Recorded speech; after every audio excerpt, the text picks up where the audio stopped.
Hello student, आज के इस वीडियो में हम लर्न करने जा रहे हैं इनवर्टिब्रेट्स के बारे में। इससे पहले के वीडियो में हम कॉर्डेट्स कंप्लीट कर चुके हैं स्टूडेंट। अब हम इनवर्टिब्रेट्स फाइलम को स्टडी करेंगे। देखिए स्टूडेंट, जब हम इनवर्टिब्रेट्स फाइलम को स्टडी करते हैं तो हमें कुछ टैक्सोनोमिक टर्म्स जानना जरूरी होता है। तो ये टैक्सोनोमी क्या है student, what is systematic, systematics क्या है और किन टर्म्स को हम यूज़ करते हैं, तो उसको प्रॉपरली लर्न करना, उसे समझना जरूरी है स्टूडेंट। इसलिए आज के हमारे कंटेंट रहेंगे definition of the taxonomy, definition of the systematics और क्या बेस है, किस तरह से हमने नॉन कॉर्डेट्स को अलग अलग स्टेटमेंट देके उनको अलग अलग क्लासिफाइड किया है। इसी की स्टडी हम इस वीडियो में करने जा रहे हैं स्टूडेंट। देखिए स्टूडेंट, सबसे पहले हम लेते हैं डेफिनेशन ऑफ द टैक्सोनोमी। ये टैक्सोनोमी क्या है स्टूडेंट? देखिए, बायोलॉजी की ब्रांच जिसमें हम आइडेंटिफिकेशन, नोमेनक्लेचर और क्लासिफिकेशन को किस तरह से लर्न करना है, उससे रिलेटेड प्रिंसिपल और प्रोसीजर को पढ़ते हैं, उसे टैक्सोनोमी कहते हैं। हिंदी में इसे वर्गीकी कहते हैं। यानी हम ये पढ़ रहे हैं कि क्लासिफिकेशन किस तरीके से अरेंज होगा, किस तरह से हम एनिमल्स को, माइक्रो ऑर्गेनिज्म को या प्लांट को आइडेंटिफाइड करेंगे और उन्हें किस तरीके से नेमिंग देंगे, उसे हम टैक्सोनोमी ब्रांच में इंक्लूड करते हैं स्टूडेंट। टैक्सोनोमी वर्ड सबसे पहले ई.पी. डी कैंडोले ने दिया, जबकि कैरोलस लिनियस जो थे उन्होंने सिस्टमेटिक वर्ड यूज़ किया और उन्होंने अपने रिलेटेड जो थॉट्स थे उन्हें सिस्टेमा नेचुरी में पब्लिश किया। फर्स्ट पब्लिकेशन उनका सिस्टेमा नेचुरी था। देखिए स्टूडेंट, टैक्सोनोमी क्या है? ये डिफरेंट, आप देखते हैं कि ये नॉन कॉर्डेट्स, कॉर्डेट्स, ये डिफरेंट एनिमल्स यहाँ पे आपको दिखाई दे रहे हैं। अब इनको किस तरीके से अरेंज करना है, किस तरीके से उन्हें डिफरेंट क्लासेस में डिवाइड करना है, ग्रुप्स में डिवाइड करना है, तो ये जो रिलेटेड स्टडी रहती है ये टैक्सोनोमिक ब्रांच की इंटरनल स्टडी की जाती है स्टूडेंट। अब देखिए व्हाट इज सिस्टमेटिक्स। ये सिस्टमेटिक्स क्या है? इसी क्लासिफिकेशन नोमेनक्लेचर को जब हम सिस्टमेटिकली स्टडी करते हैं according to the scientific rule, जो साइंटिस्ट ने जो रूल्स बनाए हैं और जो साइंटिफिक स्टडी है जिनमें बेसिकली उनमें जो सिमिलरिटीज़ हैं और डिफरेंसेस है उनके बेस पे उनको अलग अलग क्लासिफाइड किया गया है, उसी को सिस्टमेटिक कहते हैं स्टूडेंट। अब हम देखते हैं कि क्लासिफिकेशन का बेस क्या रहता है, कौन सी टर्म्स रहती हैं जो कि बार बार यूज़ होती है किसी भी फाइलम को डिस्क्राइब करने के लिए। तो सबसे पहले हम लेते हैं लेवल ऑफ द ऑर्गेनाइजेशन। ये लेवल ऑफ द ऑर्गेनाइजेशन क्या है स्टूडेंट? जब भी एनिमल की, प्लांट की अगर बॉडी का पूरा ऑर्गेनाइजेशन होता है तो इसमें अलग अलग ग्रेड्स होते हैं स्टूडेंट। इसी को लेवल ऑफ द ऑर्गेनाइजेशन बोलते हैं, जिसमें हम सबसे पहले लेंगे protoplasmic grade of the organisation. देखिए स्टूडेंट, जब कोई यूनिसेलुलर एनिमल है और यहाँ पे हम देख रहे हैं कि यहाँ पे हमें अमीबा और यूग्लिना का डायग्राम दिखाई दे रहा है। एक सिंगल सेल के अंदर ही सारी बॉडी की जो वाइटल एक्टिविटीज़ है वो कंप्लीट होती है और रिलेटेड सारे फंक्शन जैसे रेस्पिरेशन, डाइजेशन, एक्सक्रीशन अगर सिंगल सेल के अंदर ही परफॉर्म हो रहे हैं और एक सेल कैपेबल है ये सारे फंक्शन करने के लिए, तो उसको हम protoplasmic grade of the organisation terms देते हैं। और ये किस में प्रेजेंट होता है स्टूडेंट? ये प्रोटोजोन्स में यहाँ पे protoplasmic grade of the organisation present है स्टूडेंट। अब हम बात करते हैं cellular grade of the organisation की। तो जब बहुत मल्टी सेलुलर एनिमल है स्टूडेंट और सभी सेल्स मिलकर डिफरेंट फंक्शंस कंडक्ट कर रही हैं लेकिन उन्होंने टिश्यू फॉर्मेशन नहीं किया है, तो उस कंडीशन में हम बोलते हैं cellular grade of the body organisation. अब ये किस में प्रेजेंट है? यहाँ पे आपको साइकन का डायग्राम दिखाई दे रहा है। यानी साइकन कौन से फाइलम में है? पोरीफेरा में। तो पोरीफेरा में cellular grade of the organisation present है। अब हम देखते हैं tissue grade of the organisation. देखिए स्टूडेंट, जब स्पेसिफिक सेल्स मिलकर अलग अलग ग्रुप्स बनाती है और वो डिफरेंट फंक्शंस को परफॉर्म करती है तो उसको tissue grade of the body organisation बोलते हैं। ये किस में प्रेजेंट है स्टूडेंट? सिलेंट्रेटा में। हमने ऐसे एग्जाम्पल लिए जैसे हाइड्रा, जो कि आपको शुरू से लर्न करते और आपको ये ध्यान होता है कि सिलेंट्रेटा में प्रेजेंट है। ये ओरिलिया यानी कि जेलीफिश दिख रही है जिसमें ये सिलेंट्रेटा में है और किस तरह का बॉडी ऑर्गेनाइजेशन है, grade of the body organisation tissue level का, tissue grade of the organisation. अब हम बात करते हैं organ grade of the body organisation. जब बॉडी में ऑर्गन का फॉर्मेशन हो चुका है लेकिन डिफरेंट ऑर्गन मिलके कोई कंप्लीट सिस्टम नहीं बना रहे हैं और वो बॉडी के फंक्शंस को परफॉर्म कर रहे हैं, तो इसको हम बोलते हैं organ grade of the body organisation है। इसका एग्जाम्पल हमें कौन सा मिल रहा है, प्लेटीहेल्मिन्थेस। प्लेटीहेल्मिन्थेस में आप देख सकते हैं ये डायग्राम लिया है फैसियोला हेपेटिका का, यानी हम कोई भी फाइलम लर्न करते हैं तो उसमें एक कोई अपने को एग्जाम्पल थोड़ा सा मन में रखना होता है ताकि हम उस कैरेक्टर्स को उससे रिलेट कर सके, उस फाइलम से, उस एनिमल से। अब देखिए ऑर्गन सिस्टम, जैसे कि आपको पता चलता है कि डिफरेंट ऑर्गन मिलकर एक सिस्टम कर रहे हैं, को फॉर्मेशन कर रहे हैं। जैसे कि अगर हम देखते हैं respiratory system, excretory system, digestive system, तो इस तरह का जो बॉडी ऑर्गेनाइजेशन है ये हमें मोलस्का में देखने को मिल रहा है, इकाइनोडर्मेटा में देखने को मिल रहा है, एनेलिडा में देखने को मिल रहा है। यानी जो हायर इन्वर्टिब्रेट्स हैं उनमें organ system grade of the body organisation present है स्टूडेंट। अगर चैनल को सब्सक्राइब नहीं किया हो तो आप सब्सक्राइब कर लीजिएगा, लाइक कीजिएगा। देखिए आप देखिए मॉलिक्यूल से सेल्स बना, सेल से टिश्यू, ऑर्गन, ऑर्गन सिस्टम, और वो ऑर्गेनिज्म को फॉर्मेशन दे रहा है स्टूडेंट। यहाँ पे भी आप देख सकते हैं किस तरह से grade of the body organisation को शो किया गया है। अब हम बात करते हैं सिमेट्री की। देखिए सिमेट्री यानी कि डिफरेंट पार्ट किस तरीके से एक एक्सिस, जिसको हम इमेजिनरी एक्सिस बोलते हैं, उस पे अरेंज है, उसको सिमेट्री बोल रहे हैं। तो सबसे पहले हम देखते हैं एसिमेट्रिकल एनिमल्स। देखिए जब बॉडी में किसी भी प्लेन के थ्रू अगर इक्वल पार्ट में डिवाइड नहीं की जा सकती तो उसको बोलते हैं एसिमेट्रिकल एनिमल। जैसे कि हम यहाँ पे एग्जांपल ले रहे हैं अमीबा का एंड सम स्पंजेस, जहाँ पे बॉडी के इस तरह से ऑर्गेनाइजेशन रहता है कि हम किसी भी तरह से इसको कटिंग करेंगे इक्वल पार्ट्स में बॉडी डिवाइड नहीं की जा सकती। जैसे प्रोटोजोन्स, अमीबा, यहाँ पे भी पॉरीफेरा का एग्जाम्पल दिखाया गया है जिसमें एसिमेट्री प्रेजेंट है। अब हम देख रहे हैं कि सिमेट्रिकल एनिमल, देखिए स्टूडेंट जिसमें किसी प्लेन के थ्रू अगर बॉडी इक्वल पार्ट्स में डिवाइड की जा सकती है तो उसको सिमेट्रिकल एनिमल्स बोलते हैं। ये सिमेट्री डिफरेंट टाइप की होती है, इसको हम यहाँ देख सकते हैं, ये बाइलेटरल सिमेट्री है, ये रेडियल सिमेट्री है। अब देखिए रेडियल सिमेट्री क्या होती है स्टूडेंट, इसको हम इस डायग्राम से समझ सकते हैं कि अगर कोई भी प्लेन जो कि सेंट्रल एक्सिस से पास होता है, देखिए सेंट्रल एक्सिस है, यहाँ से यहाँ से यहाँ से, इसके थ्रू अगर बॉडी इक्वल पार्ट में डिवाइड की जा सकती है तो उसको हम रेडियल सिमेट्री कहते हैं।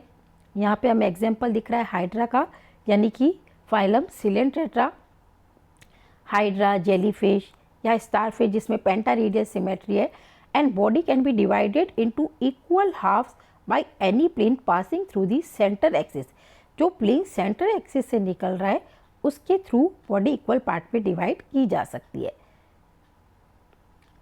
यहाँ पे हमें ऑरिलिया दिखाया गया है स्टूडेंट, सिलेंट्रेटा का ही, जिसमें आप देख सकते हैं कि अगर सेंट्रल एक्सिस से हम कोई भी प्लेन को इस तरीके से, यहाँ से ये सेंट्रल एक्सिस से प्लेन निकलता है तो बॉडी इक्वल पार्ट में डिवाइड की जा सकती है। इसको क्या बोलते हैं, रेडियल सिमेट्री। ये ओरल व्यू शो किया गया है। ये इकाइनोडर्मेटा में स्पेसिफिक पेंटा रेडियल सिमेट्री पाई जाती है। ये 5 आर्म्स प्रेजेंट हैं, तो आप यहाँ देख सकते हैं कि बॉडी इक्वल पार्ट में किस तरीके से डिवाइड की जा सकती है। अब बाइलेटरल सिमेट्री यानी कि एक सिंगल प्लेन जो कि मीडियन एक्सिस, केवल इधर मीडियन एक्सिस से पास होता है, मीडियन, लॉन्गिट्यूडिनल और सैजिटल प्लेन से इक्वल पार्ट में अगर बॉडी को डिवाइड किया जा सकता है तो ये बाइलेटरल सिमेट्री है। ये सिमेट्री एनेलिडा, ऑर्थोपोडा और मोस्ट ऑफ द कॉर्डेट्स में इसी तरह की बाइलेटरल सिमेट्री प्रेजेंट होती है स्टूडेंट। ये हम देख सकते हैं कि बाइलेटरल सिमेट्री है, ये रेडियल सिमेट्री है, यहाँ पे सी एनीमोन दिखाया गया है। अब बात करते हैं हम सिलोम की। देखिए स्टूडेंट, सबसे पहले सिलोम की डेफिनेशन समझना जरूरी है। ऐसी body cavity which is lined by the mesoderm. इस बात को हमेशा ध्यान रखना है कि बॉडी कैविटी जो कि मेसोडर्म से लाइनिंग है उसको ही सिलोम कहते हैं। लाइनिंग होना जरूरी है, मेसोडर्म की लाइनिंग। तो आपको ये ध्यान रखना है स्टेटमेंट कि मेसोडर्म की लाइनिंग सिलोम है, वही सिलोम है।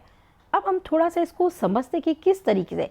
देखिए, अगर यहाँ पे अर्थवर्म का डायग्राम लिया है एनेलिडा का, यहाँ पे इंटेस्टाइन दिखाई गई है जहाँ पे ये अंदर की साइड क्या है, एंडोडर्मल रीजन, बॉडी वॉल के पास एक्टोडर्मल रीजन है स्टूडेंट, और बीच में हम देख सकते हैं कि यहाँ पे कौन सी बनेगी, मीजोडर्म बनेगी।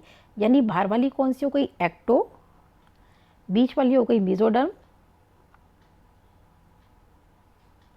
और अंदर वाली हो गई एंडोडर्म। अगर हम यहाँ पे आप मानिए कि अगर ये मीजोडर्म की जो है इसकी स्प्लिटिंग हो जाती है और मीजोडर्म की एक लेयर बाहर की साइड अटैच हो जाती है और एक लेयर अंदर की साइड अटैच हो जाती है, तो बीच में एक होलो स्पेस बचता है। ये होलो स्पेस, होलो कैविटी जो बचेगी, ये मीजोडर्म से लाइंड है। तो इस होलो कैविटी को क्या बोल रहे हैं, सिलोम बोल रहे हैं।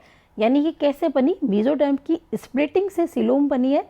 ये एक्चुअल ट्रू सिलोम प्रेजेंट है जो कि शाइजोसील टाइप की है। अब हम देखते हैं, देखिए ए सिलोमेट, स्यूडो सिलोमेट और ट्रू सिलोमेट, अलग अलग तरीके से हम इसको समझते हैं। देखिए ए सिलोमेट क्या होती है कि जब यहाँ पे हम देख सकते हैं, हमारे पास एक एग्जांपल है फेसियोला हेपेटिका यानी प्लेटिहेलमिन्थेस का है। यहाँ पे इस तरह की कोई होलो कैविटी नहीं है, जैसे कि पहले हमने डायग्राम में शो किया। यहाँ पे जो बॉडी कैविटी है, it is fill up by the parenchymal tissue. Parenchymal tissue से फिलअप है स्टूडेंट, मीजेनकाइमल सेल्स इसमें फिलअप है। यानी कि पेरेन्काइमा टिश्यू है और डेंसली पैक्ड कनेक्टिव टिश्यू है और इसमें मीजेनकाइमल सेल्स हैं। ऐसी कैविटी नहीं है जो कि सिलोम से लाइनिंग है। तो इस तरह के एनिमल कौन से हो गए, ए सिलोमेट एनिमल। और सिलोम का रेफरेंस कब देते हैं, जब एनिमल ट्रिप्लोप्लास्टिक होता है तभी हम सिलोम का रेफरेंस देते हैं। डिप्लोप्लास्टिक में हम रेफरेंस नहीं देते हैं। यहाँ पे फेसियोला हिपेटिका यानी प्लेटिहेलमिन्थेस में कैसे स्टूडेंट, ए सिलोमेट या ए सिलोम प्रेजेंट है। अब देखिए यहाँ पे, देखिए ये वाला जो डायग्राम है ये ए सिलोमेट का है, क्योंकि जो बॉडी कैविटी है packed with the parenchymal tissue. अब हम स्यूडो सिलोमेट की बात करते हैं। स्यूडो का मतलब है फॉल्स, यानी फॉल्स सिलोम प्रेजेंट है। फॉल्स कब होगी, जब मीजोडर्म से लाइनिंग नहीं है, तो उस सिलोम को बोलेंगे स्यूडो सिलोमेट। और ये आपको ध्यान रखना है कि ये किस में प्रेजेंट है, निमेटोडा या सुपरफाइलम एस्केलहेलमिन्थेस में। It is not lined by mesoderm. Actual में स्टूडेंट क्या होता है कि इसमें जो बॉडी कैविटी होती है वो परसिस्टेंट प्लास्टोसील होती है और मीजोडर्म इसमें स्क्रेटेड फॉर्म में पाई जाती है। यानी कि मीजोडर्म स्प्लिट नहीं होगी, जैसे ये शाइजोसील टाइप की एक्चुअल सिलोम दिखाई है, तो यहाँ पे स्प्लिटिंग होके बीच में मीजोडर्म की लाइनिंग वाली स्पेस है। जबकि यहाँ क्या होता है, स्क्रेटेड फॉर्म में होती है और इस तरह की कैविटी नहीं होती जो मीजोडर्म से लाइनिंग हो। तो ये वाली कौन सी दिखाई गई है, स्यूडोसिलोम। स्यूडोसिलोम क्या होती है, परसिस्टेंट ब्लास्टोसील है। अब यहाँ पे ट्रू सिलोमेट जो कि हमने बात की अर्थवर्म का डायग्राम बना के जो हमने समझाया था, वही चीज़ यहाँ पे है। इसमें जो 2 लेयर्स बनती है, एक लेयर आपको बताई थी कि अंदर की साइड में अरेंज रहती है और एक लेयर मीजोडर्म की बाहर की साइड में अरेंज रहती है। तो ये जो बॉडी वाल के साथ अरेंज रहती है ये पैराइटल पेरिटोनियम, और जो विजरल ऑर्गन की साइड रहती है इसको हम बोलते हैं विजरल पेरिटोनियम। ये देखिए स्टूडेंट, यहाँ पे आपको दिखाई दे रहा है कि किस तरीके से यहाँ पे आपको ये सब आर्केंट्रॉन और ये स्प्लिटिंग ऑफ द मीजोडर्म दिखाई गई है। डेवलपिंग सिलोम का डेवलपमेंट हुआ है। लेकिन स्टूडेंट, हम अगर ये वाला डायग्राम देखते हैं, फिर हम इमेजिन करते हैं कि अगर हमने इसका टीएस काटा तो फिर हमको ये किस तरीके से दिखाई देगा, तब हमें ये चीज़ प्रॉपरली समझ में आती है कि व्हाट इज शाइजोसील सिलोम। ये शाइजोसील है। शाइजोसील किस में प्रेजेंट होती है, एनेलिडा में प्रेजेंट है। शाइजोसील है। इनर लेयर कौन सी हो गई, inner layer outer layer parietal peritoneum और इनर लेयर विजरल पेरिटोनियम। ठीक है, यहाँ पे भी ये कैविटी दिखाई गई है, सिलोम है। अब अगर हम एंट्रोसील की बात करते हैं तो देखिए एंट्रोसील में क्या होता है कि जो यहाँ पे एंडोडर्म वाली अंदर की लेयर होती है उससे एंटोमीजोडर्मल पाउच निकलते हैं। और फेट यानी इनका फ्यूचर तो ऐसा होगा कि एक स्पेस बनेगी जो मीजोडर्म से लाइनिंग होगी, लेकिन इसके जो ओरिजिन का तरीका है वो अलग होगा। इसको बोलेंगे मीजोडर्मल पाउच या एंटोमीजोडर्मल पाउच। उनकी अराइजिंग से जो सिलोम बन रही है वो एंट्रोसील सिलोम है। यानी कि ट्रू सिलोम कितने टाइप के, 2 टाइप के, शाइजोसील और एंट्रोसील। अब सेगमेंटेशन की बात करते हैं। देखिए सेगमेंटेशन क्या होता है, जब बॉडी डिवाइडेड इनटू सेगमेंट और ये एक्सटर्नली और इंटरनली दोनों तरीके से डिवाइड है। जैसे हम नेरिस का डायग्राम देख सकते हैं, तो ये एक्चुअल मेटामेराइजेशन होता है जिसको बोलते हैं ट्रू मेटामेराइजेशन, जो एनेलिडा में प्रेजेंट है। और यहाँ पे ऑर्थोपोडा में भी देख सकते हैं क्या सिफेलिक रीजन है, फिर उसके बाद ट्रंक रीजन, एब्डोमन रीजन, यानी कि मेटामेरिक सेगमेंटेशन इज प्रेजेंट। जबकि देखिए एक होता है सुपरफिशियली सेगमेंटेशन। ये सुपरफिशियली क्या है कि इसमें डिवाइडेशन तो है, सेगमेंट तो आपको दिखाई दे रहे हैं, प्लेटीहेल्मिन्थीस का जो टीनिया सोलियम है उसका डायग्राम है, लेकिन यहाँ पे जो सुपरफिशियल ही इसमें सेगमेंटेशन है, यानी जो एपिडर्मल क्रेसेस हैं वो सिर्फ एपिडर्मिस तक सीमित है, अंदर नहीं गए, तो इसको कौन सा बोलते हैं, सुपरफिशियल सेगमेंटेशन बोलते हैं। अब हम जर्मिनल लेयर की बात करते हैं। डिप्लो यानी दो एंड डिप्लोप्लास्टिक एनिमल जिसमें तीनों लेयर्स प्रेजेंट है। डिप्लोप्लास्टिक कौन से होंगे, जिसमें सिर्फ एक्टोडर्म और एंडोडर्म प्रेजेंट है, जबकि डिप्लोप्लास्टिक में बीच में मीजोडर्म भी प्रेजेंट होगी। जर्मिनल लेयर यानी कि जब एम्ब्रियोजेनिक कंडीशन है, गैस्ट्रुलेशन मूवमेंट हो रही है, तो तीनों लेयर सेपरेट होती हैं, तो उसको बोलते हैं डिप्लोप्लास्टिक एनिमल। और जब दोनों लेयर सेपरेट हो रही हैं तो उसको डिप्लोप्लास्टिक बोल रहे हैं। डिप्लोप्लास्टिक का एग्जांपल कौन सा है स्टूडेंट, सीलियन टेट्रा, ये डिप्लोप्लास्टिक का एग्जांपल है। और इसमें मिडिल लेयर कौन सी हो गई, इसमें अगर डिप्लोप्लास्टिक में देखा जाए तो मीजोडर्मल लेयर नहीं होती है और उसके बेस पे कौन सी मीजोग्लिया प्रेजेंट होती है बीच में, और बॉडी कैविटी कौन सी हो गई, गैस्ट्रोवेस्कुलर कैविटी। ये डिप्लोप्लास्टिक दिखाया गया स्टूडेंट जिसमें मीजोग्लिया प्रेजेंट है और डिप्लोप्लास्टिक में मीजोडर्म भी प्रेजेंट है। ये डिप्लोप्लास्टिक जितने भी हायर इनवर्टिब्रेट्स है ये सभी डिप्लोप्लास्टिक ही हैं।